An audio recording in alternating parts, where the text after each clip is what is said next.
Welcome back to another episode of Broke Up, Not Broken. I'm your host, Jamie Lima, and founder of Allegiant Divorce Solutions, where we help people prepare for, navigate, and recover financially from divorce. This podcast is your one-stop shop for mastering your life and your finances throughout the entire divorce process. In today's episode, we're going to be sharing some time with Amy Adler, who is the president of 5 Strengths Career Transition Experts and a recognized authority in executive resume writing and career portfolio development. With multiple industry certifications, including Certified Master Resume Writer, Certified Executive Resume Master, and Nationally Certified Online Profile Expert, Amy has helped countless professionals redefine their careers with confidence. In this episode, we're going to talk about how career transitions, whether necessary, strategic, or overdue, can become a powerful part of post-divorce reinvention. From rewriting your resume to reconnecting with your network, Amy is going to share some tips and tricks and some tools and the mindset shifts that can help you move forward professionally and financially after a major life change. So welcome aboard, Amy. Thank you so much for joining us today. I think this is going to be an amazing conversation. I'm so happy to have you here with us. Thank you so much for inviting me today. I'm so glad to be here. Yeah, of course. A lot of the people that we work with are kind of and I know you probably deal with them in your world there, are like on the end of a divorce or trying to recover from a divorce and try to figure out what the next best step is for them career-wise. So you must come across this a lot. It's true. I think people come from all different sorts of situations.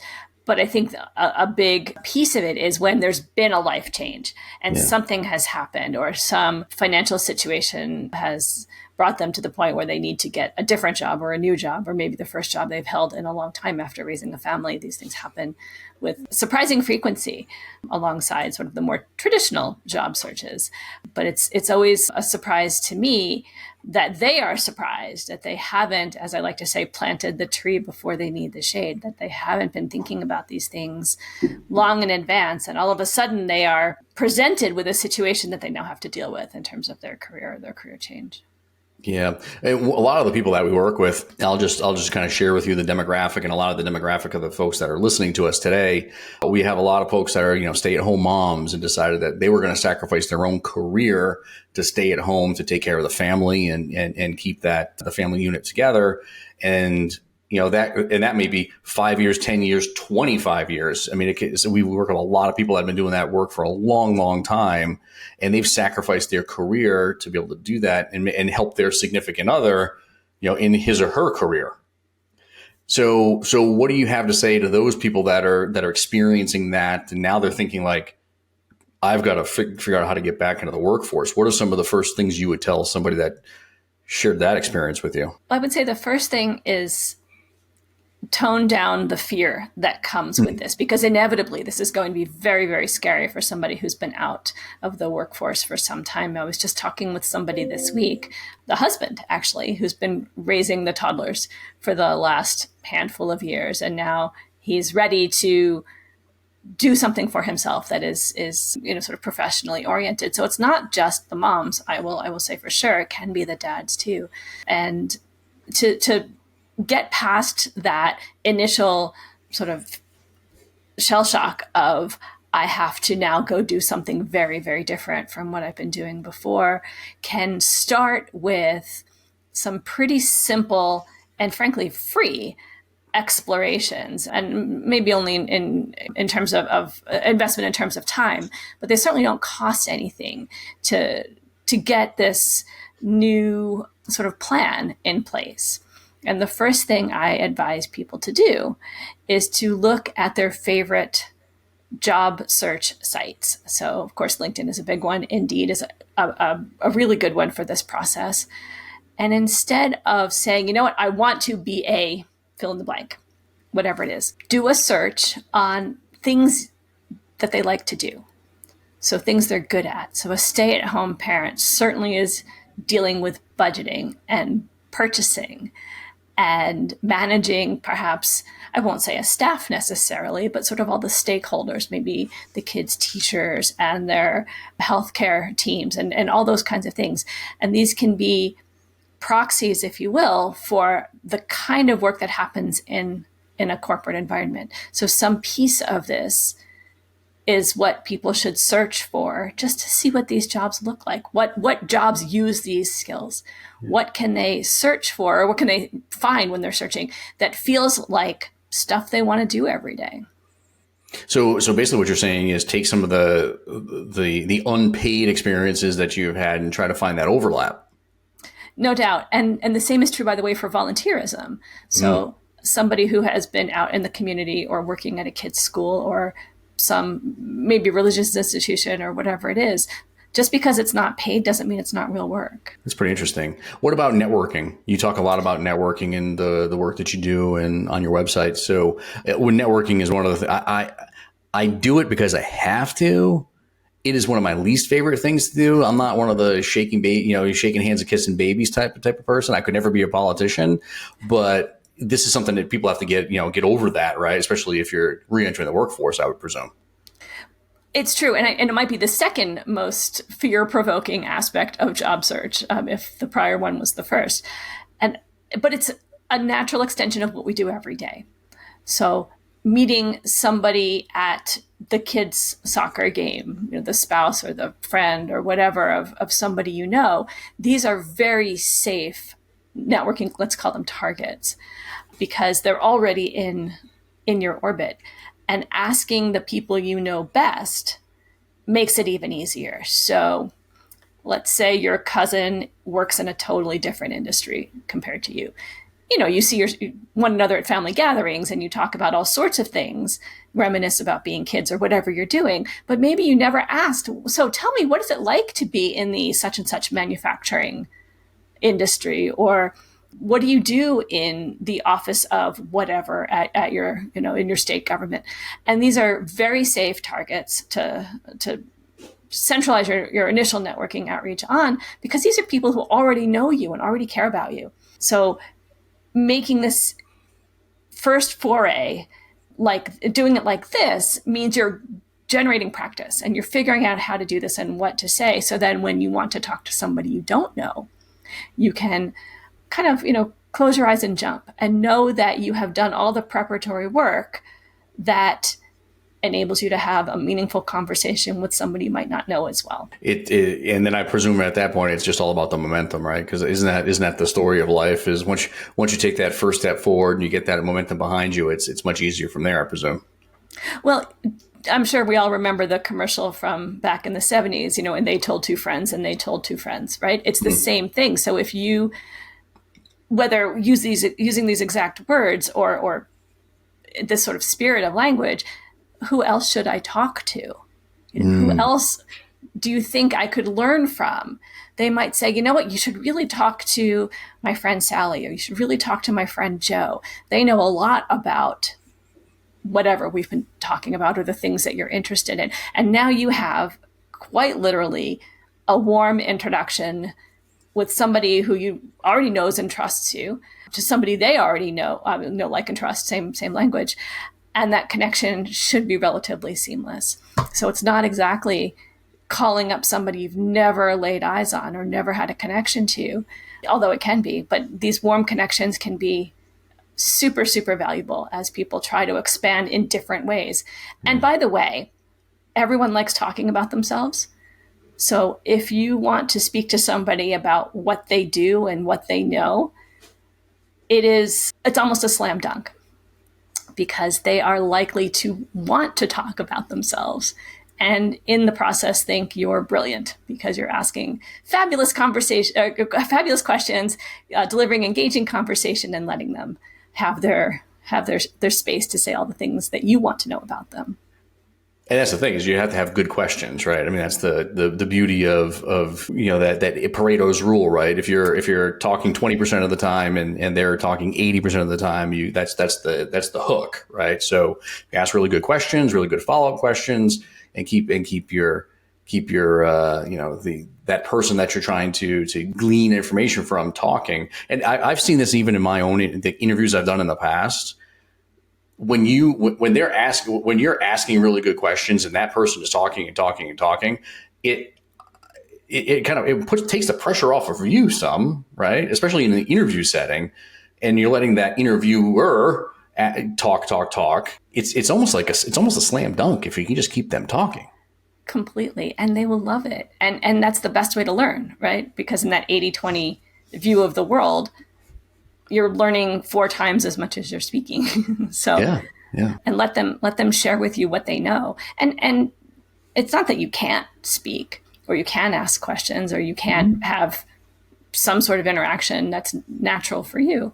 But the point is to learn from them. That's incredible.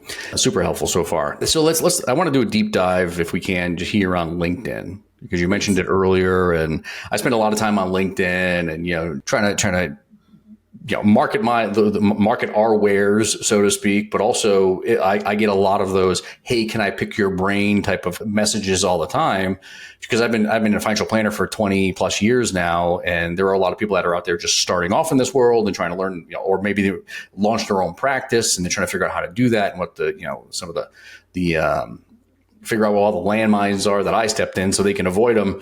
So we get a lot of that outreach. And so I would presume leveraging LinkedIn can be a little bit of a challenge, though, if you're coming out, you haven't been in the workforce for a long time. So maybe let's talk a little bit about that, how you can maybe polish the virtual resume, so to speak, for those that are listening that haven't been in the workforce, and how they can position that moving forward.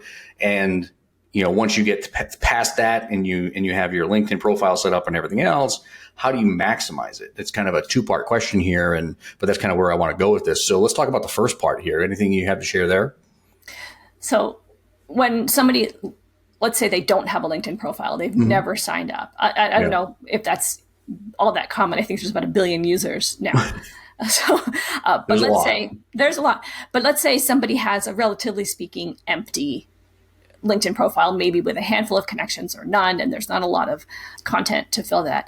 The very first thing a new-ish, let's say, user of LinkedIn has to think about is making sure that there is content in there about them that it does 2 things. One is it attracts a certain audience. You might not know who that audience is yet, because if you're still sort of exploring maybe a new market or whatever it is, but it has to attract somebody. So it can't be empty. It has to have something in there. And even what you've been doing of late, maybe where you went to college, or if you did any university work, because we all have affinity sort of emotions about when we went to school, and people like to talk about the good old days and that kind of a thing, different companies that we might have worked at over time.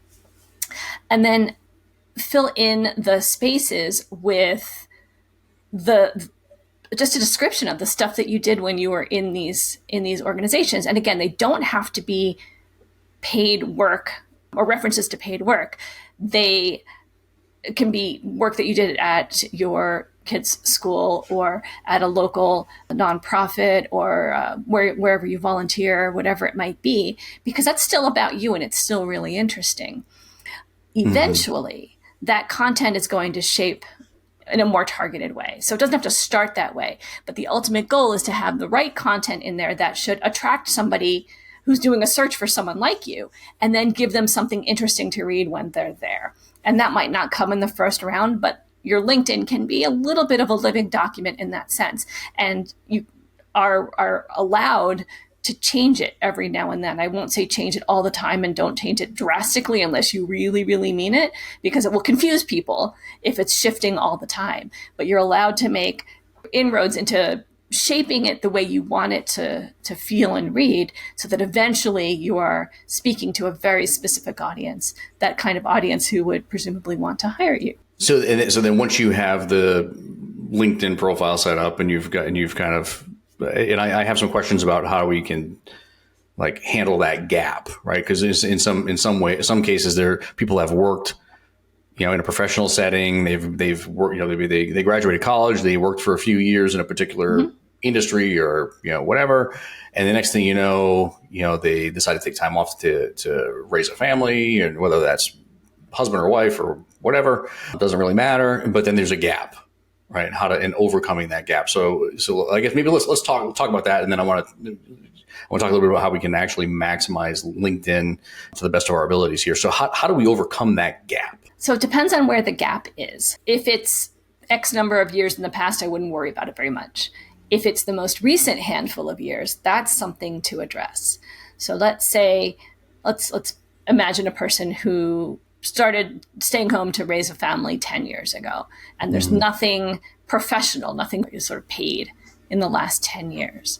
There's so much that somebody can still put in that space that can address that gap. During COVID, I think LinkedIn rolled out this thing called a career gap. I think everybody was experiencing the crunch, and it was really horrible. But I think now it seems that best practices indicate not to use the native career gap option and to instead use whatever they've been doing. If you're with your kids, if you're, I don't know, managing a household, whatever it might be, or maybe you are a fitness enthusiast. Imagine that you have a hobby that takes some proportion of your day, and now you want to just talk about it as something you do every day. So maybe you learned a lot about nutrition and weightlifting, and I don't know what else might go into that. Or let's say you're self-studying on something. Maybe you're self-studying on, I don't know, whatever might go into that. I'm certainly no expert, but maybe somebody who's changing direction, and let's say they're going from whatever they used to, let's say, into some new technology, and they want to talk about all the AI coursework they've been participating in. It's a perfect opportunity to give your audience that first impression that you are on the cutting edge of whatever is current now, and that you're learning about the best practices and opportunities that, for example, AI, that doesn't have to be that, it can be something else, has to offer. But that's another way to fill in that space that is legitimate, and it's honorable, and it's real. And if somebody asked you about it, you could talk their ear off about all the fun things you've done and learned and practiced and researched in that arena. So if, let's say you've solidified that, and we can at least speak to the gap that we have, you've already talked about some of these tips and tricks, so to speak, but what are some of the things that people can do to really maximize LinkedIn, tools like that? And what about some other social, should they be on other social media platforms? I mean, you mentioned Indeed earlier, which is job search. We've got LinkedIn as the biggest one, I think, from a networking perspective, but should they be doing other things with other social media accounts like TikTok and Instagram and those types of things as well? Or is that that's more like the family fun stuff, and we should stay professional and focus on LinkedIn? What does that all look like? Well, I'm certainly not going to tell people they shouldn't go on TikTok or Instagram or whatever they want to do. You can waste a lot of time. I scroll. There's a lot of time wasted scrolling on TikTok. It is an amazing. It's an amazing platform. I have to be honest, and we get a lot of traction on it. But yeah, I could see how it could be a little bit of a time suck. Well, I guess that's up to the individual. But what I would say is, it's not that somebody can't mention their personal life on LinkedIn. It's just not an expectation. And I mean, as with any social media, whatever somebody puts out there, they have to be ready to respond to, because social media exists pervasively and persistently, and it's not going to go away. So if let's say there's a throwback picture of you in your youth, not you obviously, but a person in their youth, maybe it was a college event or something that maybe they don't really want to be known for now, it's a good time to take that photo down. Doesn't mean you can't have the photo, but publicizing it probably isn't the best idea. And the same goes, I think, is true for, let's say, strident or closely held opinions about maybe things that are divisive. Mm-hmm. So unless you are willing to own that you've done this in the face of anybody, any kind of interaction that is forthcoming, it might theoretically support your candidacy for a role, or it might make somebody stop and say, no, I can't hire somebody who's going to say whatever these things are. And we all know enough of the things that are divisive in this world that there's plenty of sides to come down on any given issue. With that having been said, maybe LinkedIn is a good place to keep professional communication professional, and the other social media, let's reserve that for the other things that maybe are not as direct of a connection to somebody's future job. Yeah, that makes sense. Is that diplomatic enough? It's diplomatic enough for sure. So ultimately what it comes down to is you better be careful which hill you decide to die on, right? When it comes to, because it could just burn your career. So, and be careful of all the devices. You're right about the divisiveness that's out there these days. What about when people go through a divorce?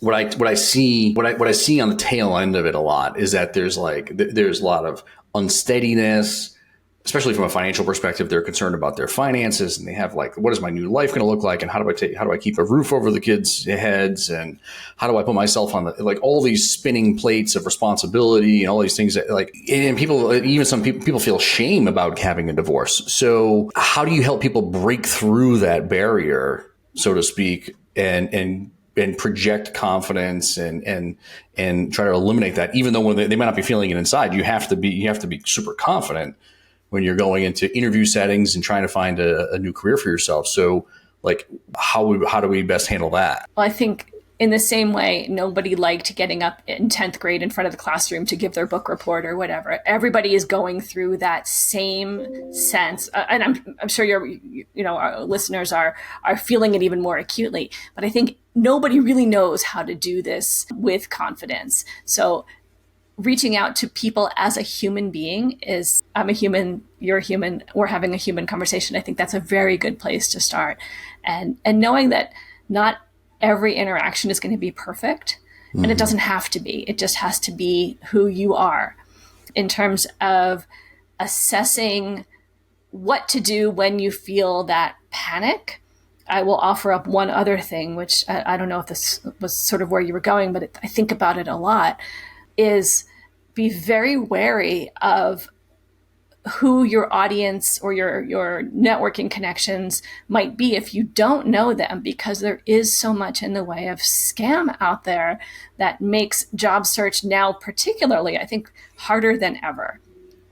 So if somebody is feeling panicked, maybe they're in a financial situation, or they feel like they have to go out and do something productive for whatever reason, and they have to do it yesterday. I believe in the need for speed. I get it. I understand why that's a driving factor, but I hope it will also provoke people to assess what they're reading very, very critically.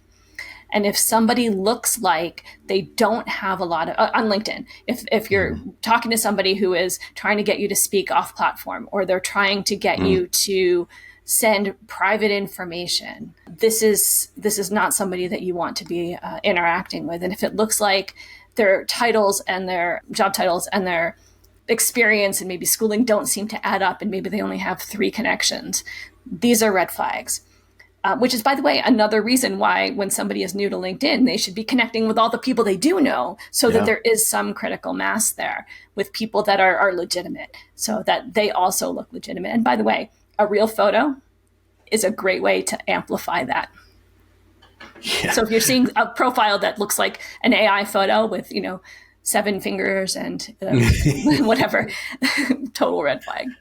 Yeah, that's, you have to watch out for those in the instant messaging, the messaging portal there, right? Because we get, just like I mentioned earlier, we get a lot of people that are reaching out trying to pick your brain, so to speak, on a weekly basis, and there's also a lot of people out there trying to take your money at the same time. You have to be cognizant of that. It's the truth. You titled your book "Courageous Career Change." I love that, and that word courageous and having courage is incredibly important, because it takes people a lot of courage to make a decision to get a divorce and literally disrupt their personal life, their financial life, their kids' lives, all these things. It's such a disruptor. So how does courage come into play in the context of starting over? What are your thoughts on that, especially for someone who really may not even have chosen this disruption in their life? Wow, that's a big question. And I really feel for people who are experiencing radical change and what that means in terms of sort of upsetting everything about what they knew and upending their stability. In the career space or in the job search space, I think people choose not to act because it's safer than acting. I think that's one thing that people are likely to do. So in some sense, the first step, the smallest steps, are at least a little bit of momentum. And to decide where to appropriately place concern and worry, I think, as opposed to what is either completely unchangeable or what is, maybe people aren't interpreting correctly. So right now, people might say, well, nobody's getting jobs, the economy is terrible, and I don't know, whatever the thing is that they think is happening. And that says, well, to them, well, I shouldn't be doing anything at all. But that's, regardless of what's happening in the macro sense, in the individual sense, I see people getting jobs all the time. And really smart people preparing well are less likely, I think, I mean, not in any sort of like scientific sense, but like I see this, are less likely to feel that fear and that sort of deer in the headlights look, because they are taking control of what looks like a completely chaotic system and making their own way forward. So a change today might not have big implications for today, but it might have implications for the next step and the next step and the next step. Maybe starting to write down all the things that you want your audience to know about you is a place to start. It's not external. You're just working within your own, writing it on your notebook or in your computer or whatever. And then the next step is maybe turning that into a resume or putting that content out on LinkedIn or writing your first post on LinkedIn, testing those waters. So you're not trying to do everything all at once, because that would be terrifying. That would be absolutely terrifying to try to do everything at once, especially I think in the case of maybe the listeners who are probably dealing with a whole lot of stuff. That one more thing might be the straw that breaks the camel's back. But taking one step at a time and controlling that trajectory gives that person a lot of agency. And I think that's true in job search, probably in a lot of things. It's all about the momentum, right? Taking that one step at a time, and the next thing you know, it snowballs into the next thing, and the next thing, and then you finally get some real solid movement. So I appreciate that thought. This is what I would call the carte blanche segment of our conversation today. Before I let you get going, but are there any questions I didn't ask, I should have, or anything you want to share with our listeners that maybe we didn't touch upon today, or even if you want to go back to and hit that point home? Well, actually, I'm glad you asked that. Not the carte blanche part. Talk about fear provoking, but you can go any direction you want to go, but don't mess it up. Anything I want. No, but going back to something that I think is really, really important that people don't think about when they're launching a job search, which is, even if it is true that somebody can do so many things, and I see this really on a daily basis, where I get to interact with such incredible people with so much talent, so much experience, and so much capability. The message, I can do anything for you, meaning the company or the hiring team, is a frankly terrible pitch. So I can do this thing because I know you, the hiring team, have this specific problem or this specific circumstance, is a really compelling pitch. So it might not be the first thing a job seeker thinks about, but it should be woven into, as soon as possible, into every step they take throughout their job search, which is, I am a fill in the blank, I do this thing, and I do it for companies that need this expertise. And that sort of lock and key connection is so, so compelling. And it makes everybody in the room understand why they're having the conversation they are. Oh, love it. The lock and key. I love that analogy. Amy, thank you so much for bringing your expertise and empathy to today's conversation. And as you know, divorce doesn't just change our relationships. It often reshapes our professional paths and financial futures too. Your practical advice and clear strategies help demystify that next step. And I know our listeners will benefit from all of your expertise and your perspective during our conversation today. For those of you listening, you can connect with Amy on LinkedIn, and we'll include links to her book and services in the show notes. If you're navigating divorce and wondering what's next for your finances and your future, visit us at allegiantds.com. We're here to help you rebuild with clarity and confidence. Be sure to subscribe to Broke Up Not Broken for more empowering episodes just like this one. And as always, breathe deep, think clearly, and take care of yourself and your future. Until next time.